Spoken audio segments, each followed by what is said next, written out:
Searching education के YouTube channel में आप सभी का स्वागत है। आज की वीडियो में कवर करने जा रहे हैं set number 2 RRB NTPC CBT 1 math के प्रश्न जो कि 5/6/2025 के शिफ्ट 2 में आए थे। तो आइए देखते हैं। पहला प्रश्न है, यदि 47,100 को 9% वार्षिक ब्याज की दर से 2 वर्ष के लिए जमा किया जाता है तो वार्षिक रूप से संयोजित चक्रवृद्धि ब्याज और साधारण ब्याज के बीच का अंतर कितना है। देखिए, पहले वाले शिफ्ट में इसी टाइप का एक क्वेश्चन पूछा गया था जिसमें कि एरर क्या था, तो वहां पे 2 वर्ष के बारे में जिक्र नहीं था।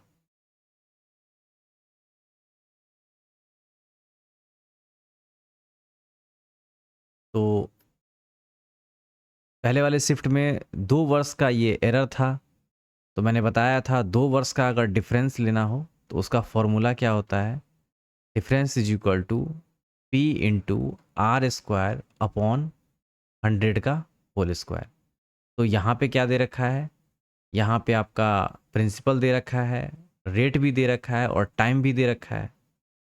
यहाँ पे आपको अंतर निकालना है। तो डिफरेंस इज इक्वल टू क्या हो जाएगा, 47,100 इंटू आर स्क्वायर, यानी कि 9 को 9 से मल्टीप्लाई करेंगे 81, और यहाँ पे आ जाएगा 100 इंटू 100। इसको कैलकुलेट कर लीजिए। तो 81 और ये हो जाएगा 471। इसको मल्टीप्लाई करना है तो आप देख लीजिए, 174 तो एज इट इज आ जाएगा, 8 1 जा 8, 1 8 7 15। तो देख लीजिए यहाँ पे, क्योंकि 100 से डिवाइड भी करना है तो 2 अंक से पहले क्या आ जाएगा, डेसिमल आएगा। तो यहाँ पे देखेंगे आप, तो देखिए ये तो एक आएगा और ये 8 7 15, तो लास्ट में क्या आएगा 5 1। तो देख लीजिए 5 1 किस में है, तो ऑप्शन बी में 5 1 लास्ट में दिख रहा है। तो यही आपका इस क्वेश्चन का आंसर हो जाएगा। आगे कैलकुलेट करने की जरूरत नहीं है, अदरवाइज आप कैलकुलेट भी कर सकते हैं। 8 एकम 8, 8 सत्ते 56, 6 5, 8 चौक 32, 32 और 5 कितना होता है 37, 8 7 15, 6 4 10, 1 11, 7 1 8 और यहाँ हो गया 381। और 100 से डिवाइड किया था तो यहाँ पे 2 अंक से पहले डेसिमल लग जाएगा। तो ये इस क्वेश्चन का आंसर हो जाएगा। अगला क्वेश्चन देखते हैं। प्रश्न 2, नंबर से थोड़ा सा नंबर का आगे पीछे हो सकता है, तो देखिएगा। एक लंब वृत्तीय शंकु का वक्र पृष्ठीय क्षेत्रफल दे रखा है कुछ इस तरीके से। आपको पता होना चाहिए शंकु का फॉर्मूला, आयतन, वक्र पृष्ठ क्षेत्रफल, संपूर्ण पृष्ठ क्षेत्रफल, ये सब आपको पता होना चाहिए। तो वक्र पृष्ठ क्षेत्रफल जो होता है वो होता है pi r l is equal to, दे रखा है 6500, और ये पाई, पाई से पाई कैंसिल हो गया, और यहाँ पे आर है। तो आप देखेंगे इसके आधार का व्यास दे रखा है, कितना है 50। तो आधार का व्यास अगर 50 है तो आर कितना हो जाएगा, सॉरी आधार का व्यास जो है 100 है, तो रेडियस जो हो जाएगा वो हो जाएगा 50।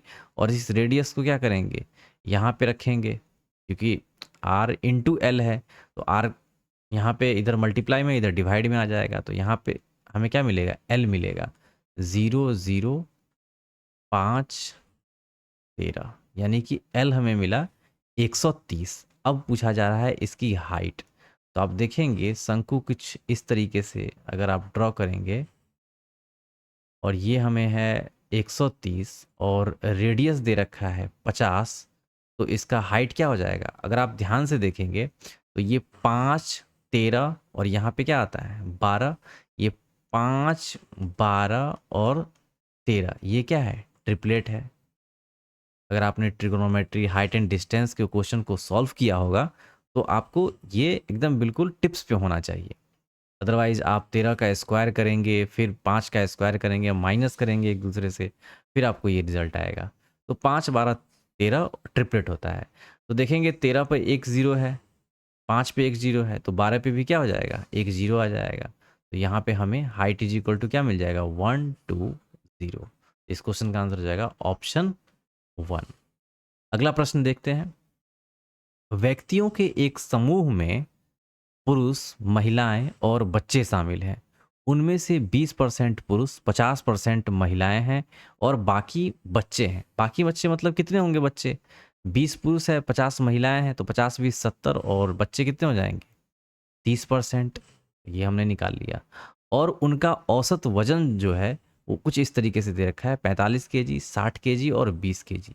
समूह का औसत वजन ज्ञात करना है, तो सबको कैलकुलेट कर लीजिए। 45 दूना 90, तो ये हो जाएगा 900। 50 6 6 5 30, 30 पर में क्या आ जाएगा? Double zero.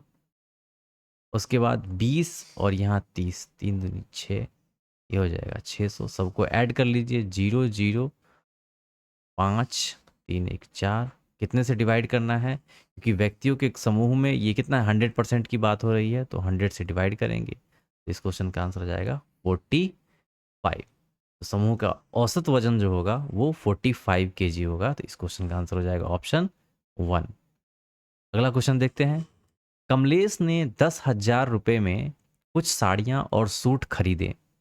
प्रत्येक साड़ी की कीमत 1500 है और प्रत्येक सूट की कीमत 1000 है। साड़ियों और सूट की कुल संख्या कितनी है? 8 है। सूट और साड़ियों की संख्या ज्ञात कीजिए।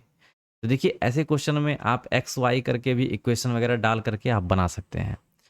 और उससे भी अगर जल्दी आप बनाना चाहते हैं तो आप ऑप्शन बाय ऑप्शन जाएंगे, तो वो जल्दी आपका निकल के आ जाएगा।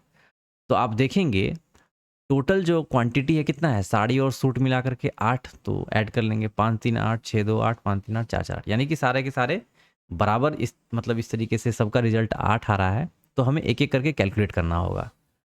तो देखिए 3 साड़ियां हैं, एक साड़ी का कीमत कितना है? प्रत्येक साड़ी की कीमत 15, तो 15 दिया 45 ही हो जाएगा। और ये सूट की कीमत कितना है? 5 सूट है, 5 यानी कि 5000।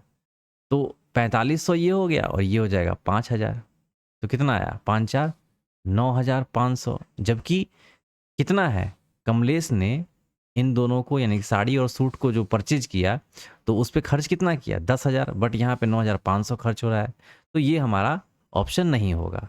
अब 2 साड़ी, तो 15 दूना 30, यानी कि 3000 साड़ी पे। 6 सूट है, 6000 सूट पे, तो 6 3 9, ये भी नहीं होगा। 5 साड़ियाँ 15 पचे 75, 3 सूट 3000, तो ये भी नहीं होगा। 7 3 10,500 हो जाए, ये तो ज़्यादा हो जा रहा है। तो एक ही ऑप्शन बचता है 15। वैसे कैलकुलेट कर लेते हैं, 15 चौके 60 और 4 सूट है, तो 1000 का सूट है, तो 4 सूट लिया 4000, तो 6 4 कितना हो जाएगा? 10,000। 10 के, इस क्वेश्चन का आंसर हो जाएगा ऑप्शन 4। बाई ऑप्शन, ऐसे ऐसे क्वेश्चन को बाई ऑप्शन आप कर सकते हैं। अगला प्रश्न देखते हैं। साधारण ब्याज पर कोई धनराशि 12 वर्षों में किस ब्याज दर 2 दशमलव अंकों तक पूर्णांकित से स्वयं की दुगुनी होगी? तो दुगुनी होगी मतलब क्या? वो जो दुगुनी बोल रहा है वो क्या है? मिश्रधन है। तो मिश्रधन में से मूलधन घटाइएगा तो क्या मिलेगा? हमें ब्याज मिलेगा।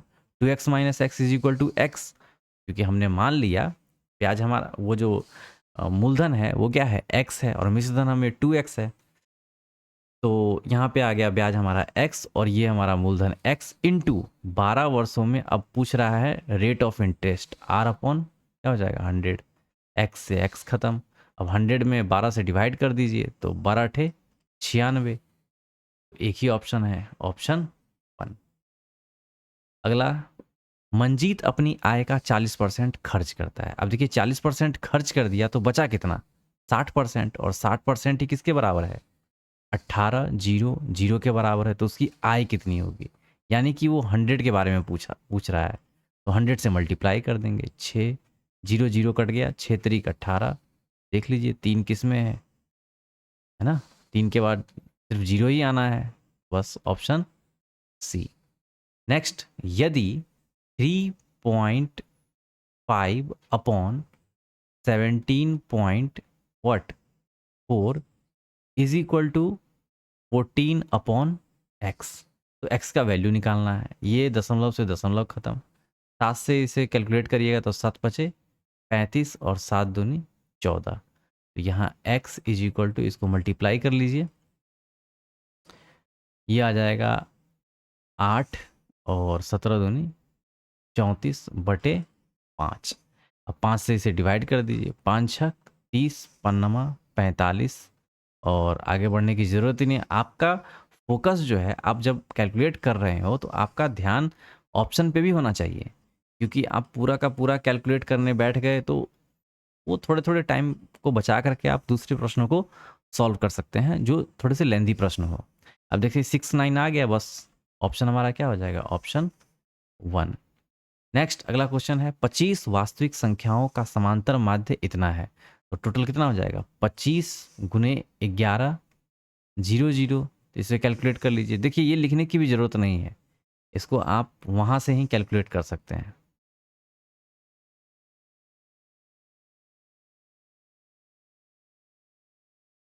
पच्चीस वास्तविक संख्याओं का समांतर माध्य 11 0 यानी कि 110 है, तो 11 पचे 55, 5 11 दूना 22, 5 कितना हो जाएगा 27।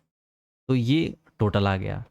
यदि 10 संख्याओं में से प्रत्येक में 12.5 की वृद्धि की जाती है, 12.5 की वृद्धि की जाती है, यानी कि 10 गुने कितना हो जाएगा 12.5। यहाँ से 0 0 यानी कि कितनी की वृद्धि हो गई 125 की। ओके। नेक्स्ट है अन्य 10 संख्याओं में प्रत्येक में 15 की वृद्धि की जाए, 15 दाहें की 150, ये इतना हो गया।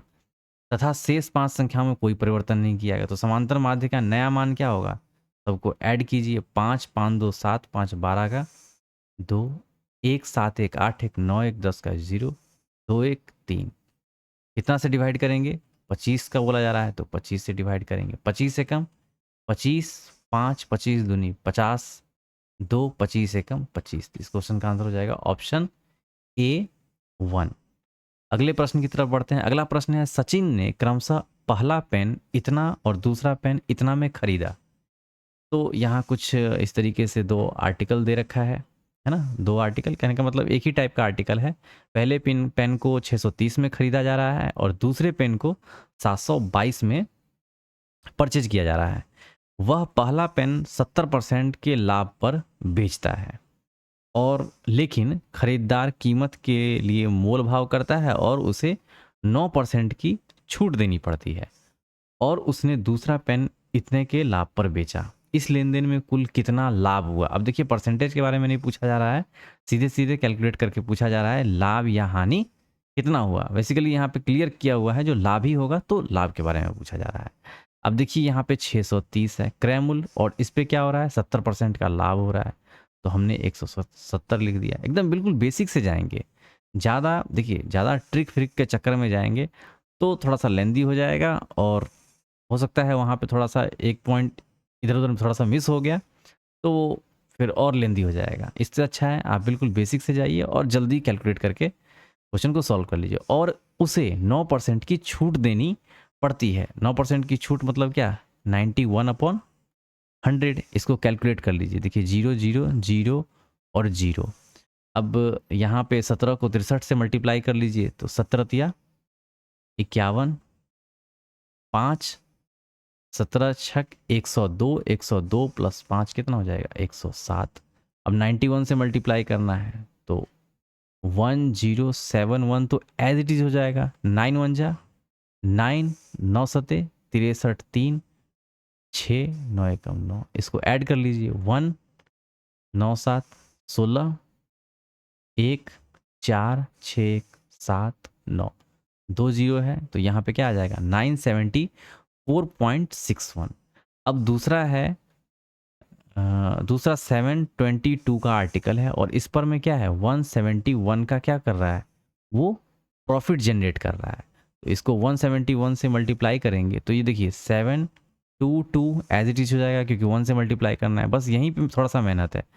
7 दूनी 14, 4 1 14 1 15, 1 7 49 1 50। ये तो एज इट इज हो जाएगा क्या 2 2, और ये क्या हो जाएगा 7, 2 4 2 6, 7 5 12 13 14, 1 2 1 3 7 5 12, 2 0, यानी कि ये आ गया 1234.62, यानी कि ये हो जाएगा 1234.62।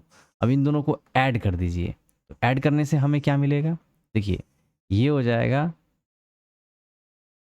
SP1 और ये हो जाएगा SP2। दोनों को ऐड करेंगे तो 2 1 3, 6 दूनी 12, उसके बाद 4 4 ये हो जाएगा 8 और 7 3 10, 9 2 11, 1 12, 1 1 2, तो 2208.23 आ गया। अब इसमें से क्या करना है, दोनों को ऐड कीजिए तो हमें क्या मिलेगा, क्रैमूल मिलेगा। तो देखिए इन दोनों को ऐड करेंगे, 630 में 722 ऐड करेंगे तो 2 3 2 5 और 7 6 13, 1300 क्या है 52। तो 1352 इसमें क्या करेंगे, घटा देंगे तो हमें क्या मिलेगा, प्रॉफिट मिलेगा। तो लास्ट में देख रहे हैं यहाँ पे 3 और 2 है, लास्ट में देखिएगा डेसिमल के बाद 3 और 2 और 3 जो है यहाँ पे लास्ट में पॉइंट के बाद 2 और 3 सिर्फ एक ही ऑप्शन में है, तो ऑप्शन क्या हो जाएगा आपका 4 आ जाएगा। आगे इसको कैलकुलेट करने की ज़रूरत नहीं है। तो ऐसे क्वेश्चन थोड़े से लेंदिन है और बट आप इजीली जो बेसिक कॉन्सेप्ट है उस पर अगर सॉल्व करेंगे तो आसानी से ऐसे प्रश्नों को सॉल्व करके ले जाएंगे। अगला है, राजेश के पास 156 लीटर तेल ए और 256 लीटर तेल बी है। वह कई एक समान कंटेनरों को दो प्रकार के तेल से इस तरह भरता है कि प्रत्येक कंटेनर में केवल एक प्रकार का तेल होता है और सभी कंटेनर पूरी तरह से भरे होते हैं। राजेश द्वारा उपयोग किए जाने वाले प्रत्येक कंटेनर का अधिकतम आयतन लीटर में कितना हो सकता है ताकि राजेश के पास मौजूद दोनों प्रकार के संपूर्ण तेल को इन कंटेनरों में भरा जा सके। देखिए इतना जो लंबा चौड़ा जो ये लेक्चर इसमें दिया हुआ है, बेसिकली कुछ नहीं है, इन दोनों का क्या निकालना है, HCF निकालना है। या तो आप बेसिक मेथड से निकालिए, 256 इसको 156 से डिवाइड करते चले जाइए, या तो एक ये तरीका है, ये बिल्कुल बेसिक है, तो आपको रिजल्ट आएगा। या फिर आप एक काम कर सकते हैं, आप ऑप्शन को देख सकते हैं। आप देखेंगे ऑप्शन को ज़रा गौर से देखेंगे तो ये जो 156 है, 156 और ये क्या है 256, देखिए तो ये 6 का मल्टीपल है। तो देखिए 6 दूनी 12, 3 6 1 36, ये तो 6 का मल्टीपल है। 6 चौक 24 और ये 1 6 16, ये 6 का मल्टीपल नहीं है, तो पहला ऑप्शन तो नहीं होगा। दूसरा देखेंगे तो देखिए दूसरा 4 3 12, 4 9 36, तो पहला तो चला गया। और दूसरा 4 6 24, 4 चौके 16, यानी कि ये इसका आंसर होगा। अगला भी देख लेते हैं, 10, तो देखिए 156 और 256, 10 से तो जाएगा नहीं। 13, अब यहाँ पे देखेंगे ये ऑड डिजिट कुछ इस तरीके से दे रखा है 1 3, और यहाँ पे दोनों इवन इवन है, तो इवन और ऑड का तो कोई कॉम्बिनेशन ही नहीं होगा, तो ये भी नहीं होगा। तो आप ऑप्शन के थ्रू भी एलिमिनेट करके ऐसे प्रश्नों को सॉल्व कर सकते हैं। अदरवाइज आपको अगर इसमें अगर थोड़ी सी परेशानी है, नहीं निकालने में आ रहा है, तो बिल्कुल बेसिक से जाइए, 156 एकम 156 कैलकुलेट करिए, 0 0 1, फिर इसको इस तरीके से 156 156 इस तरीके से, फिर 156 एकम 56, 4 9 में से 5 4, फिर 56 आ जाएगा, 44 2 1 4 12 3 36, 4 4 8 12, 8 एकम 8, 4 12, 8 4 दूनी 8, तो ये हमें मिला 4।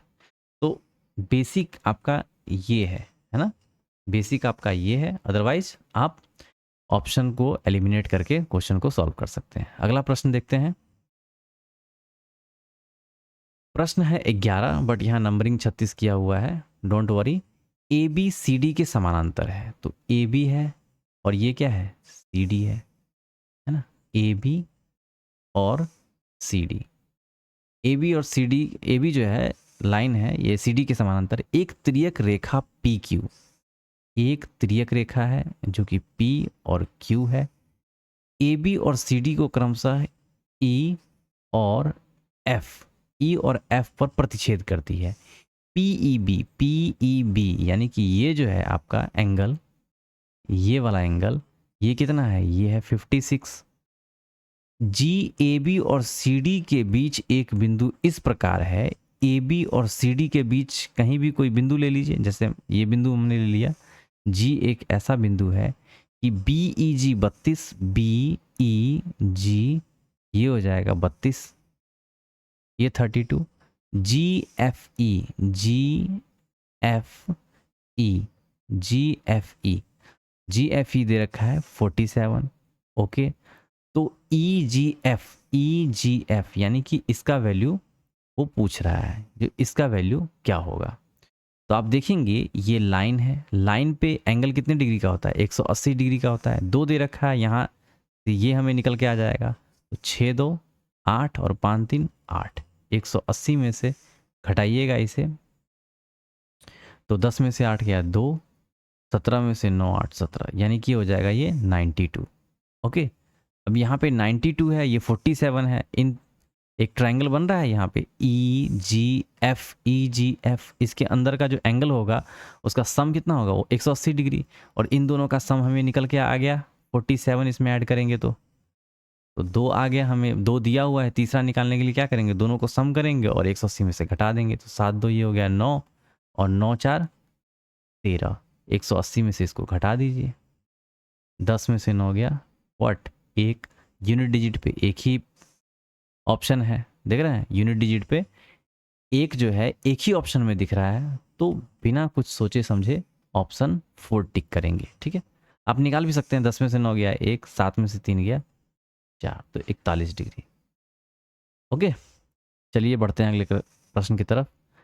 अगला प्रश्न है, एक डेस्क का अंकित मूल्य 7725 है, जो क्रय मूल्य से इतना अधिक है। इसे अंकित मूल्य पर 4% की छूट पर बेचा जाता है, तो लाभ प्रतिशत ज्ञात कीजिए। ऐसे प्रश्नों को सॉल्व करने के लिए पहले सीपी, फिर एसपी, फिर उसके बाद एमपी, कुछ इस तरीके से फॉर्मेट को रेडी कर लेते हैं। अब क्रय मूल्य से इतना अधिक है क्या, अंकित, तो क्रय मूल्य हमारा ये है, अंकित मूल्य ये है 25 चौके 100, ये 4 है, तो ये कितना हो जाएगा 5। इसे अंकित मूल्य पर 4% की छूट पर बेचा जाता है, तो 4% का छूट मतलब क्या, 25 चौका 100, 25 का चीज हम कितना में दे रहे हैं, उसे 24 में दे रहे हैं। एक काम करते हैं, ये जो सीपी है, हम सीपी को इस तरफ लिख लेते हैं, कैलकुलेट करने में आसान हो जाएगा। इसको इससे मल्टीप्लाई करेंगे, इसको इससे मल्टीप्लाई करेंगे, इसको इससे मल्टीप्लाई करेंगे, तो हमें क्या मिलेगा, एसपी मिलेगा 24 पंचे 120, 25 पंचे 125, 25 चौके 100। तो आप देख रहे हैं ये है एसपी, ये है सीपी। अब प्रॉफिट एंड लॉस क्या होता है, एसपी और सीपी पे ही होता है। एसपी हमारा 20 है और सीपी हमारा 100 है, सीधे सीधे दिख रहा है 20% का क्या हो रहा है, प्रॉफिट हो रहा है। तो इस प्रश्न का आंसर हो जाएगा ऑप्शन बी।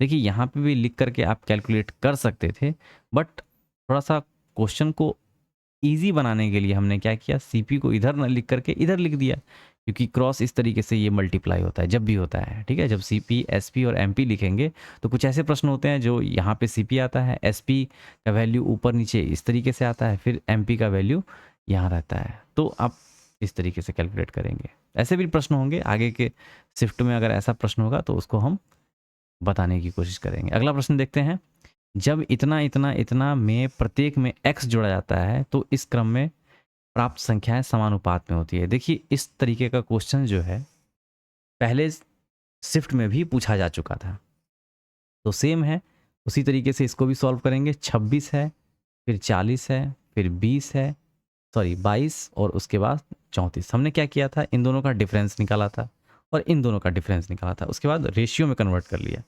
26 4 30 10 40 कितना हो गया 14, और यहाँ पे कितना है 22 10 32, यानी कि कितना आ रहा है, इसका आ रहा है 12। सीधा सीधा दिख रहा है, 4 में से 2 गया 2 और 3 में से 2 गया 1। अब इन दोनों का कैलकुलेट कर लेते हैं, तो 2 7 14 और 2 6 12, तो ये कितना आ गया 7 और 6 आ गया। अब क्या करते थे, 6 को इस तरीके से इससे मल्टीप्लाई करते थे, 7 को इस 22 से मल्टीप्लाई करते थे, तो 6 6 36 6 3 6 दूना 12 3 15, 156 आ गया।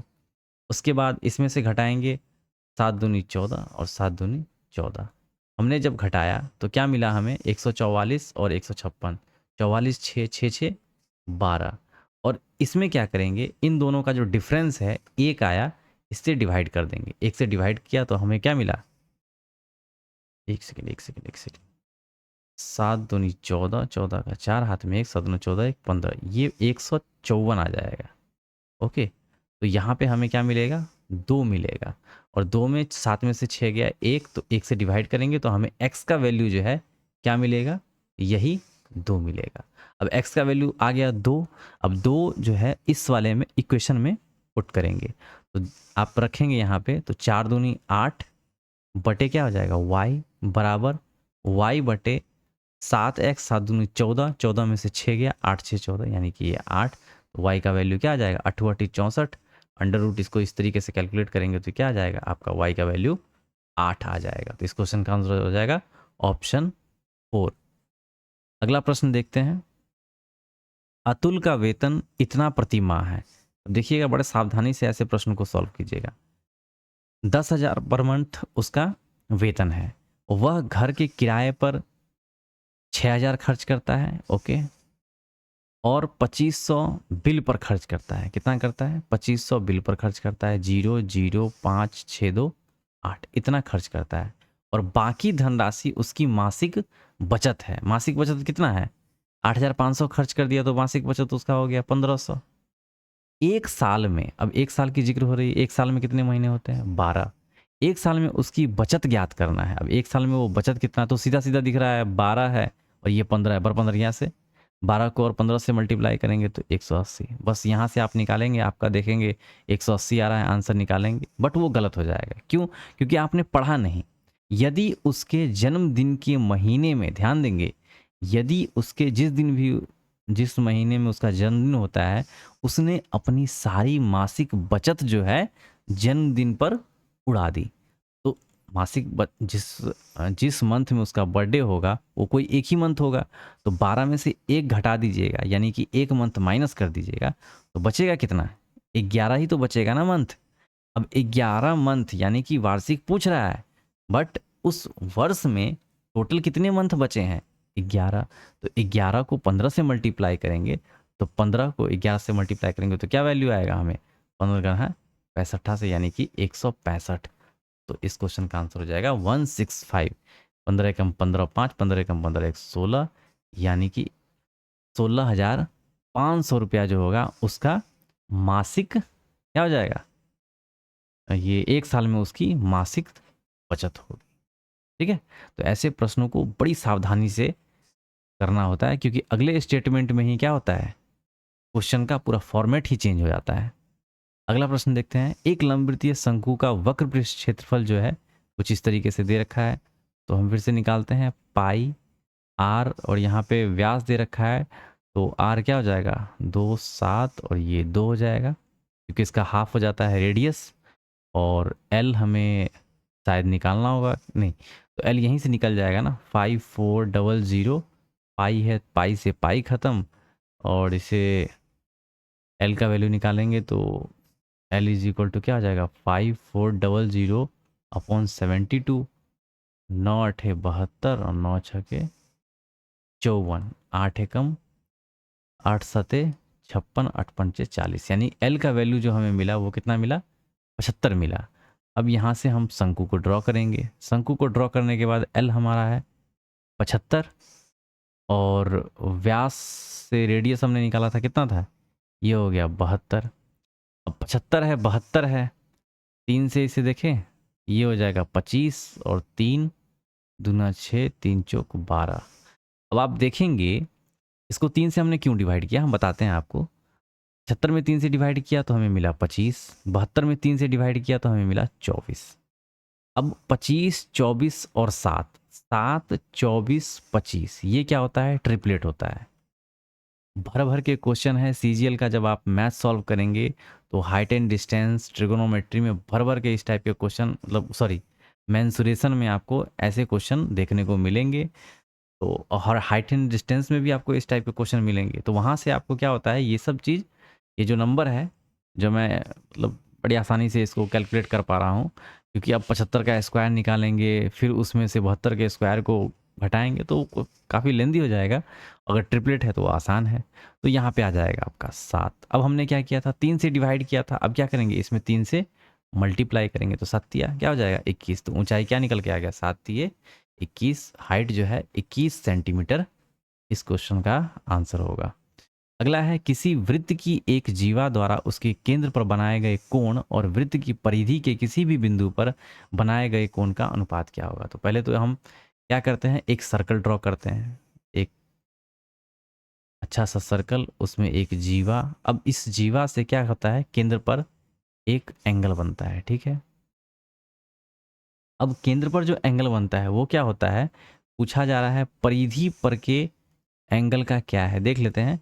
तो कह रहा है किसी वृत्त की एक जीवा के द्वारा उसके केंद्र पर बनाए गए कोण। अब देखिए केंद्र पर जो कोण होता है ना, परिधि पर का कोण जो होता है, परिधि पर का कोण केंद्र पर के कोण का क्या होता है, दुगुना होता है। केंद्र पर के कोण का परिधि पर, सॉरी, केंद्र पर का कोण जो होता है परिधि के कोण का दुगुना होता है, यानी कि 2 थीटा होता है।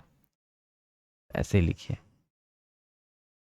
ये अगर थीटा है तो ये क्या हो जाएगा 2 थीटा। अब पूछ क्या रहा है, तो जीवा द्वारा केंद्र पर बनाए गए कोण, केंद्र पर कितना बन रहा है 2 थीटा, और वृत्त की परिधि के किसी भी बिंदु पर, यानी कि जो बन रहा है एंगल, वो उसका अनुपात निकालना है। तो थीटा थीटा कैंसल, 2:2 क्या हो जाएगा 1। तो ये कोई इस तरीके से हमने अलग से सॉल्व नहीं किया है, ये कॉन्सेप्ट होता है जब भी आप ज्योमेट्री में जब आप सॉल्व करेंगे चीज़ों को, थ्योरम को जब सॉल्व करेंगे, सिद्ध करना होता है, वहाँ पे प्रूफ करना होता है, तो इस तरीके का आपको एक थ्योरम मिलेगा, केंद्र पर का कोण परिधि पर के कोण का दुगुना होता है, ठीक है। अगला प्रश्न देखेंगे। अगला प्रश्न है 37 किलोमीटर की दूरी तय करते समय एक व्यक्ति ने देखा कि एक घंटा 5 मिनट तक साइकिल चलाने के बाद उसके द्वारा तय की गई दूरी शेष दूरी का इतना बटे, मतलब 4/3 थी। उसकी चाल दशमलव के एक स्थान तक कितनी थी। आइए इस प्रश्न को थोड़ा सा अच्छे से देखते हैं। अब आप देखेंगे, गौर करेंगे तो समय कितना दिया हुआ है यहाँ पर, 1 घंटा 5 मिनट, यानी कि कितना है 65 मिनट। अब इस 65 मिनट में हो क्या रहा है, तो आप देखेंगे 65 मिनट में टाइम जो है 65 मिनट है, और इस 65 मिनट में, और हमारा डी क्या है, टोटल डी जो है दे रखा है 37। 65 मिनट में तय की गई दूरी, तय दूरी, तय दूरी क्या है, शेष दूरी का क्या है, शेष दूरी का क्या 4/3। अब हम मान लेते हैं कि वो जो तय की गई दूरी है वो कुछ भी हो सकती है, x हो सकती है, मान के चलिए x है। तो शेष दूरी अगर हम निकालेंगे तो क्या हो जाएगा, ये शेष दूरी है, ध्यान रखिएगा। तय की गई दूरी अकॉर्डिंग टू क्वेश्चन यहाँ पे दिया हुआ है, तय की गई दूरी शेष दूरी का 4/3 है। तो तय की गई दूरी हमने मान लिया है कि वो x डिस्टेंस होगा, और शेष दूरी हम निकालेंगे तो क्या हो जाएगा, 4/3 है, तो 3x/4 इज इक्वल टू क्या हो जाएगा शेष। यानी कि शेष दूरी जो हमें निकल के आया वो क्या निकल के आया, 3x/4। अब टोटल डिस्टेंस क्या है, टोटल डिस्टेंस है हमारा 37, बट यहाँ जो दिया हुआ है शेष कितना दिया हुआ है 3x/4, और हमने जो माना था तय दूरी वो क्या है x, इन दोनों के बराबर में क्या है 37 का वैल्यू दे रखा है यहाँ पे। इस तरीके से इन दोनों को ऐड करेंगे तो 4×4, तो 4×3 7x/4। तो यहाँ से x का वैल्यू निकालेंगे तो हमें क्या निकल के आएगा, x का वैल्यू निकल के आएगा 7×4 = 28, और 4×3 = 12, 13, 14, 148/7। इसे कैलकुलेट करेंगे तो 7×2 = 14, और 7×1 = 7, और यहाँ से क्या आ जाएगा 1, 7×1 = 7, 7×1 = 8। तो कुछ इस तरीके से x का वैल्यू ये आएगा निकल करके। अब देखिए x का वैल्यू क्या निकल के आया, तय की गई दूरी। अब ये जो तय की गई दूरी थी उसकी चाल पूछ रहा है, तो उसकी चाल क्या होगी, तो आइए देखते हैं। तो इसका जो स्पीड होगा, इसका जो स्पीड होगा वो स्पीड क्या होगा, टोटल d/t, मतलब जो तय की गई दूरी है 21.11 समय। अब समय क्या है, इस तय की गई दूरी को कितनी देर में वो कवर कर रहा है, 1 घंटा 5 मिनट यानी कि 65 मिनट में। तो 65 मिनट इसको घंटे में जब कन्वर्ट करेंगे तो 60 से डिवाइड करेंगे और ऊपर जाएगा तो ये 60 से मल्टीप्लाई हो जाएगा। डबल जीरो यहाँ पे हटाएंगे, जीरो 10 छक क्या हो जाएगा 60, 6 कम 6, 6 कम 6, 6 कम 6, 6 दूनी क्या हो जाएगा 12। इसमें 65 से आप डिवाइड कर दीजिए, 65 से डिवाइड करेंगे तो 65 दूना 130 यानी कि ये एक से ही जाएगा 65, एक 6 ऊपर से आया 6, अब यहाँ 6 10 यहाँ हो जाएगा आपका 9। तो आप देखेंगे ऑप्शन को गौर से तो 19 एक ही ऑप्शन में दिख रहा है, वो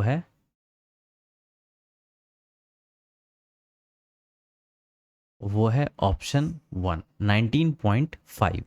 तो 19.5 आगे कैलकुलेट करने की ज़रूरत ही नहीं है क्योंकि आगे जो है जो भी होगा कुछ इसी के इर्द गिर्द आंसर आने वाला है। तो 19 आ गया और बाद बाकी 14 है, 21 है, 23 है, कोई मतलब ही नहीं बनता है। तो ऑप्शन 1 इस क्वेश्चन का आंसर हो जाएगा, आगे कैलकुलेट करने की आवश्यकता नहीं है। बढ़ते हैं अगले प्रश्न की तरफ। अगला प्रश्न देखते हैं। एक मीनार के शीर्ष का भूमि पर जो है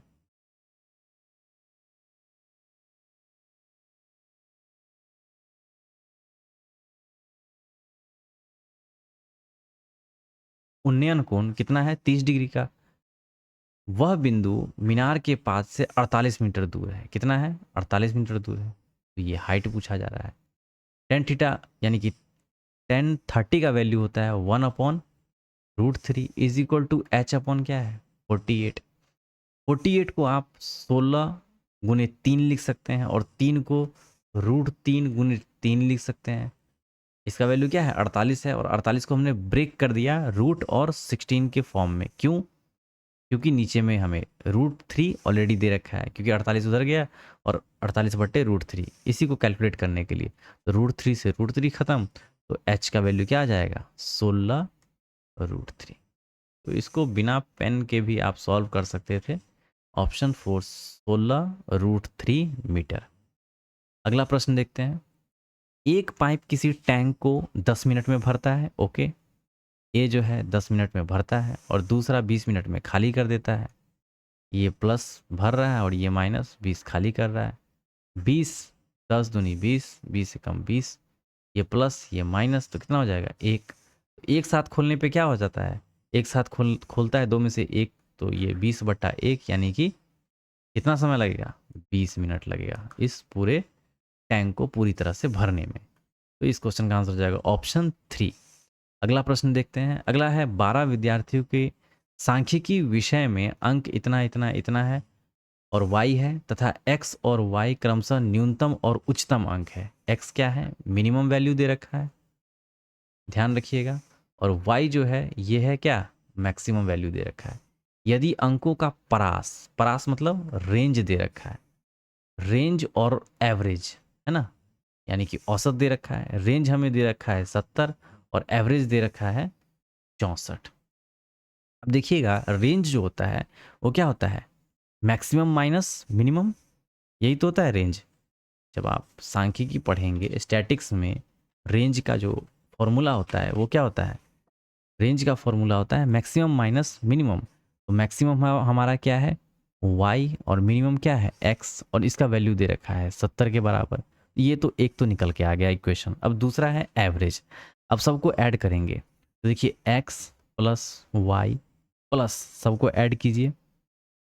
आप जब सबको ऐड करेंगे तो आपको क्या मिलेगा 8 5 13, 8 5 13, 13 13 13 6 19, 19 20 27 3 30, 30 5 35, 35 1 36, 36 4 40, 5 45, 45 3 48, यानी कि ये हो जाएगा 8 4 2 6 3 9 9 5 14, 14 6 20, 21 21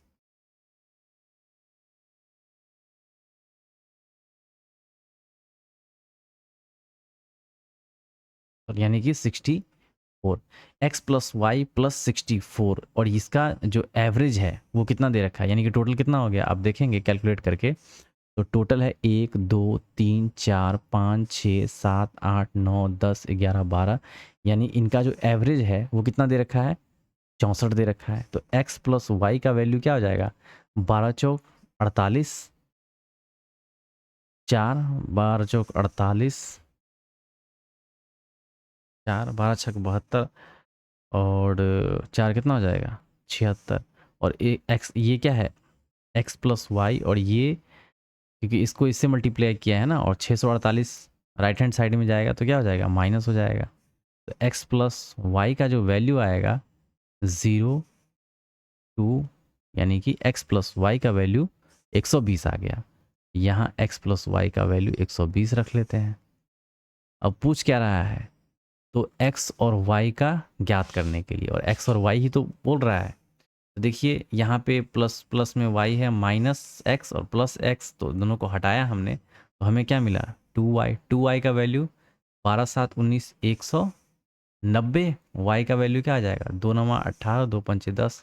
अब देखिए y का वैल्यू किसका 95 है, एक ही ऑप्शन में दिख रहा है, बस ऑप्शन 3 इस क्वेश्चन का आंसर हो जाएगा, x निकालने की ज़रूरत ही नहीं है। अदरवाइज आप यहाँ पर मैं किसी एक इक्वेशन में y का वैल्यू पुट करके x का वैल्यू निकाल सकते हैं, तो ये आप खुद भी कर सकते हैं। अगला प्रश्न है, इसको सॉल्व करना है, a प्लस बी का होल स्क्वायर प्लस बी का होल स्क्वायर, वेरी इंपॉर्टेंट, मतलब बहुत ही आसान क्वेश्चन है। 4x² plus 9 plus 12x minus x² minus 1 minus 2x, तो 4x² x², 3x², दो ऑप्शन में है 3x² 3x², तो पूरा सॉल्व करना पड़ेगा। तो 12x, 12 में से 2 गया तो कितना हो जाएगा 10x। अब देख लीजिए 3 के बाद 10 किस में है, इसमें नहीं है, तो बस एक ही ऑप्शन है ऑप्शन 1, आगे कैलकुलेट करने की ज़रूरत ही नहीं है। वैसे आप 9 में से 1 घटाइएगा तो ये भी आप निकाल सकते हैं, ये 8 है। अगला प्रश्न देखते हैं। अगला प्रश्न है, यदि निम्नलिखित आंकड़ों का बहुलक कुछ इस तरीके से दे रखा है तो x का वैल्यू कितना होगा। देखिए ऐसे प्रश्नों के लिए आपको एक फॉर्मूला याद होना चाहिए। फॉर्मूला क्या है, मोड इज इक्वल टू, क्या होता है, mode is equal to L into F1 minus FO या F0 जो भी है, 2F1 माइनस F0 या FO minus F2 into what H।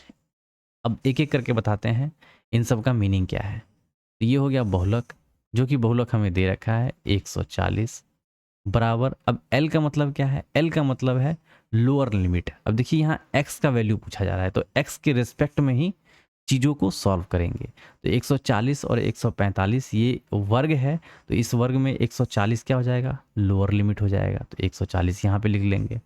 F1, अब F1 जो है ये क्या है फ्रीक्वेंसी है, तो बारंबारता क्या है x। F0, अब देखिए F0 जो हो जाएगा ये आपका बारंबारता जो भी है उसके पहले का डेटा है, तो पहले का डेटा क्या आ जाएगा 33। 2F1, ये देखिए F0, सॉरी यहाँ पे हो जाएगा F1 की जगह पे x हो जाएगा, ये हो जाएगा F0, ये हो गया F1 और ये हो जाएगा F2। क्लियर, तो 2F1, F1 की जगह पे क्या आ जाएगा x, यानी कि 2 इंटू एक्स माइनस F0, फिर F0 की बात हो रही है तो 0 क्या है हमारा 33 है, पहले वाला F0 33, और माइनस F2 हमारा, यानी कि जिसका भी बारंबारता मतलब जिसका वैल्यू पूछा जा रहा है उसके बाद का और डेटा है, यानी कि हो जाएगा 31 इंटू, अब ये h क्या है, तो h है इन दोनों के बीच का डिफरेंस, यानी कि 140 और 145 का डिफरेंस 5। बस कैलकुलेट कर दीजिए, आपका x का वैल्यू यहाँ से निकल के आ जाएगा 140 140, ये तो ख़त्म, सॉरी 140 और ये प्लस होगा L प्लस, ये ध्यान रखिएगा L प्लस है। एक सेकेंड में अच्छे से कवर कर देता हूँ इसको।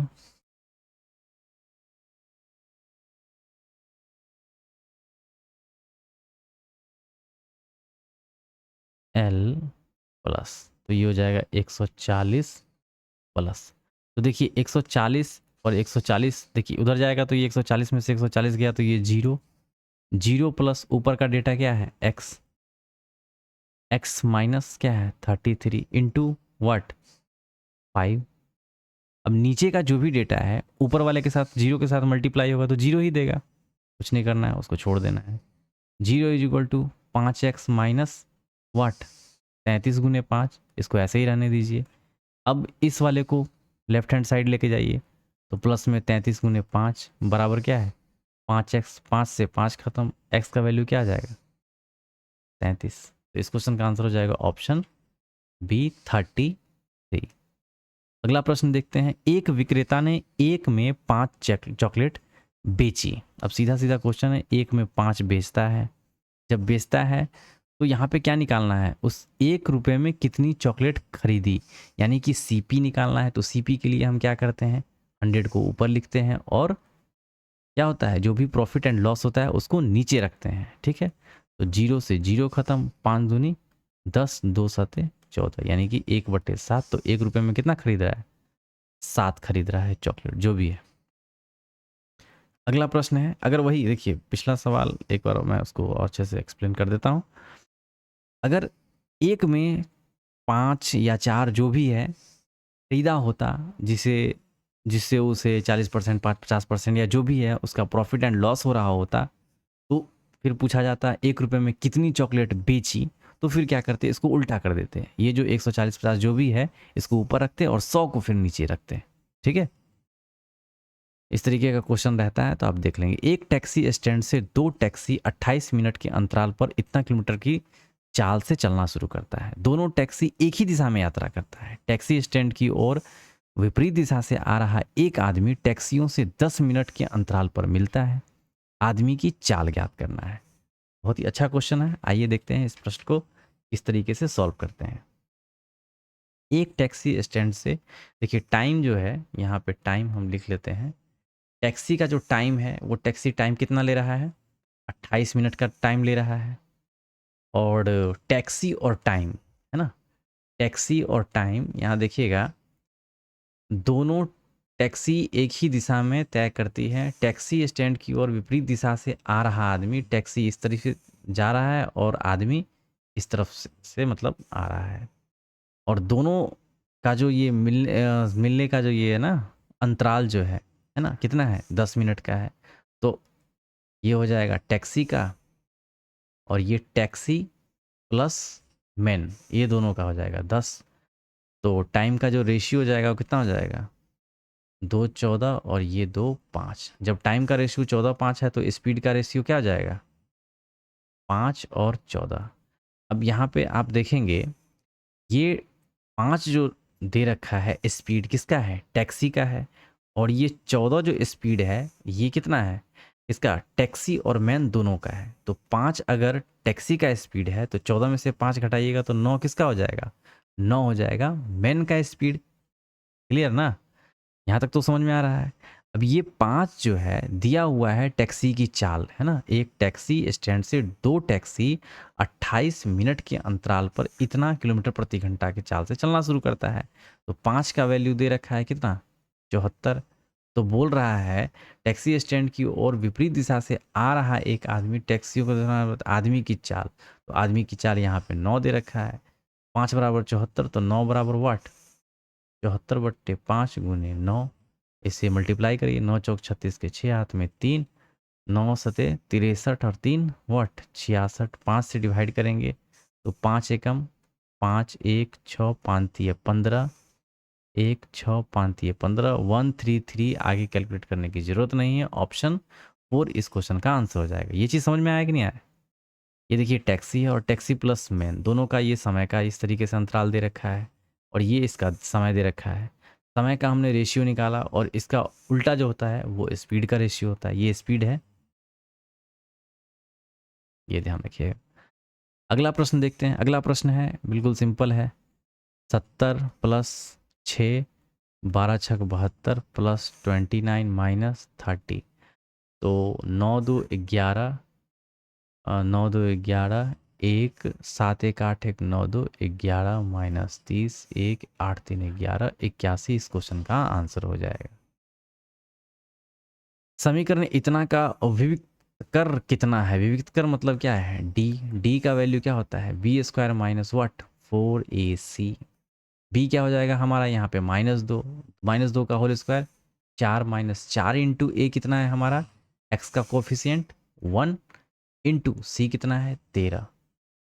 तो यहाँ हो जाएगा 4 माइनस 13 चौका 52, यहाँ क्या हो जाएगा माइनस का 48। बस एक ही ऑप्शन में माइनस का 48, आगे क्या है कोई वास्तविक मूल नहीं।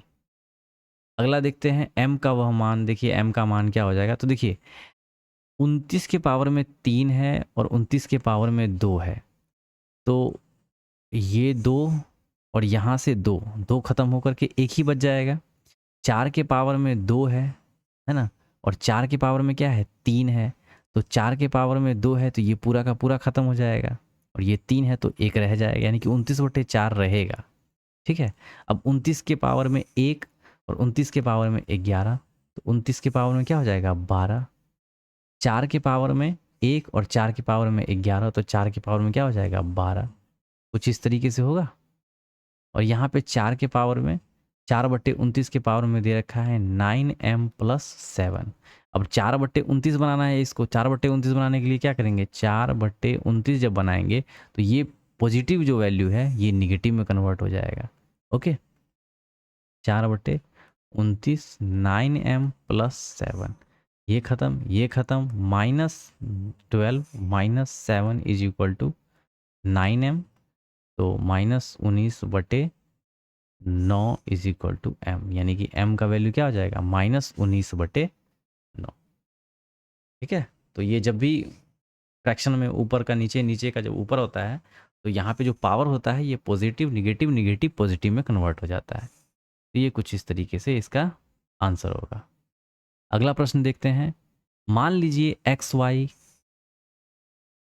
2 5 है और वाई जेड, तो x/y/z। एक्स वाई का वैल्यू दे रखा है 2 5 और वाई जेड का है 4 7। कैलकुलेट कीजिए। 7 पचे 35, 5 चौके 20, 4 दूनी 8। इन सब का जो सम दे रखा है वो कितना दे रखा है 15,120।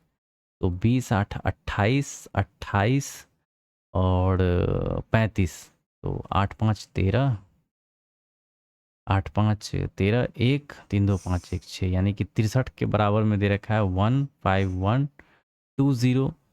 तो एक का वैल्यू क्या आ जाएगा 5 1 6 5 1 6 1 7 2 9, यानी कि 9 7 63, 9 एकम 9, 6 न 6 54, 9 8 72, 0 7 से कटेगा क्या 7 एकम 7, 7 दूनी 14, 7 चौक 28, 0, यानी एक का वैल्यू जो है 1240 के बराबर में आया है। अब एक एक करके इसको 8 से मल्टीप्लाई कीजिए, फिर 20 से मल्टीप्लाई कीजिए, 35 से मल्टीप्लाई कीजिए। तो यहाँ 8 से मल्टीप्लाई करते हैं, 8 चौक 32 का 2, हाथ में 3 है ना, 12 96, 3 वट 97 98 99। 8 8 चौक 32, 3 12 96, 98 99। जस्ट वेट 4 दूनी 8, 5 चौके 20 और 7 पचे 35 आया।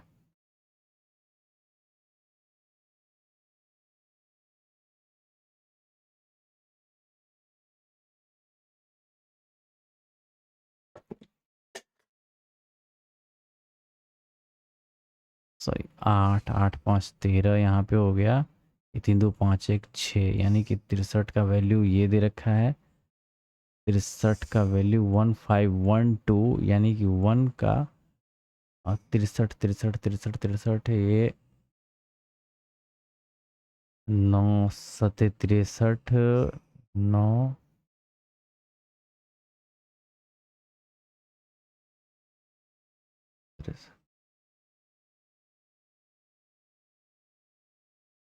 ये 1 है ना, 9 एकम 9 और 9 6 9 6 1 54, यानी कि 1680 हो गया। 7 से डिवाइड करेंगे तो ये हो जाएगा आपका 7 दूनी 14, 2 7 चौक 28, यानी कि एक का वैल्यू जो होगा ना ये 1240 नहीं होगा। एक का वैल्यू देखो, मैं फिर से इसको कर देता हूँ कैलकुलेट। यहाँ थोड़ा सा मिस्टेक हो गया पॉइंट। देखो इनका जो सम है ना,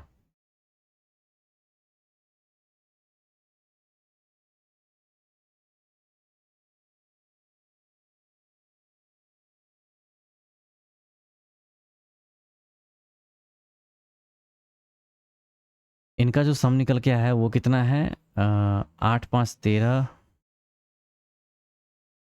8 5 13 है ना, 1 3 2 5 1 6 63, और 63 का जो वैल्यू है वो किसके बराबर में है, 15120 के बराबर में है। तो एक का वैल्यू क्या हो जाएगा, 15120 अपॉन 63। 9 से डिवाइड करेंगे, 9 सते 63, 9 एकम 9 6 15 61, 9 6 1 54, 6 1 7 9 8 72 है ना, 1680। 7 से 7 दूनी 14, 7 चौक 28, यानी कि एक का वैल्यू आ जाएगा 240। अब 8 को 240 से मल्टीप्लाई करिए तो 8 शून्य का शून्य, 8 चौक 32 का, 2 हाथ में 3, 8 दूना 16, 3 कितना हो जाएगा 19, 1920 देखिए तो किसी में है, तो एक ही ऑप्शन में आ रहा है, तो बस आगे कैलकुलेट करने की ज़रूरत नहीं, वाई और जेड वही जो दिया हुआ है उसमें ऑप्शन में वही होगा।